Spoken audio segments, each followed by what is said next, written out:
திருப்பத்தூர் மாவட்டம் வாணியம்பாடியில் சொத்து பிரச்சனையில் அண்ணன் வீட்டின் கதவை சுத்தியலால் அடித்து உடைத்த தம்பியிடம் போலீசார் விசாரணை நடத்தி வருகின்றனர். தாய் பெயரில் இருக்கும் சொத்தை அபகரிக்க முயன்றதாக அண்ணன் மீது குற்றச்சாட்டு வைக்கப்பட்ட சம்பவத்தின் பின்னணி என்ன?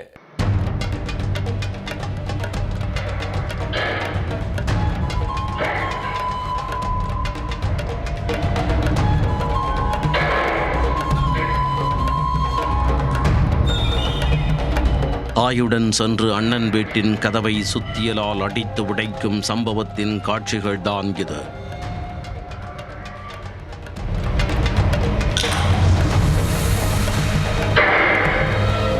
விஸ்வரூபம் எடுத்த சொத்து பிரச்சனையில் நடந்தது என்ன?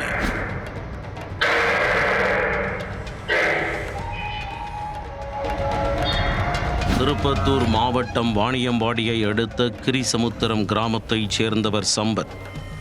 வழக்கறிஞரான இவர் அதே பகுதியில் தனது தாய் வனிதா பெயரில் இருக்கும் நிலத்தில் வீடு ஒன்றை கட்டியுள்ளார். தாயின் சொத்தில் தனக்கும் பங்கு வேண்டுமென சம்பத்தின் தம்பியான நேரு தகராறு செய்து வந்ததாக கூறப்படுகிறது. தொடர் அழுத்தம் காரணமாக தம்பிக்கு 10 லட்சம் ரூபாய் மதிப்பிலான லாரியை சம்பத் வாங்கி கொடுத்துள்ளார். இருப்பினும் வீட்டிலும் பங்கு வேண்டும் என கூறி நேரு தகராறு செய்து வந்ததாக கூறப்படுகிறது. இந்த நிலையில் சம்பவத்தன்று நேரு தனது தாயார் வனிதாவுடன் சென்று அத்துமீறலில் ஈடுபட்டனர். அண்ணனின் வீட்டுக் கதவை சுத்தியால் அடித்து உடைத்து திறந்துள்ளார்.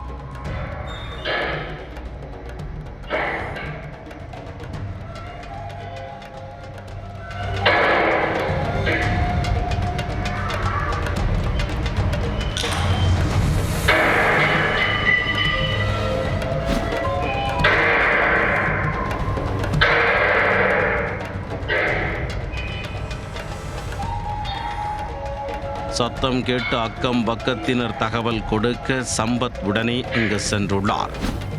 அத்துமீறி நுழைந்து வீட்டின் கதவை உடைத்தது ஏன் என கேள்வி எழுப்பினார். தகவல் அறிந்து வாணியம்பாடி போலீசாரும் சம்பவ இடத்திற்கு வந்து சேர்ந்தனர்.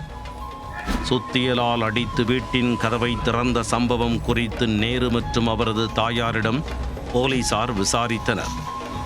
சொத்து பிரச்சனையில் முன்விரோதம் ஏற்பட்டு அத்துமீறலில் ஈடுபட்ட சம்பவம் பெரும் அதிர்ச்சியை ஏற்படுத்தியுள்ளது.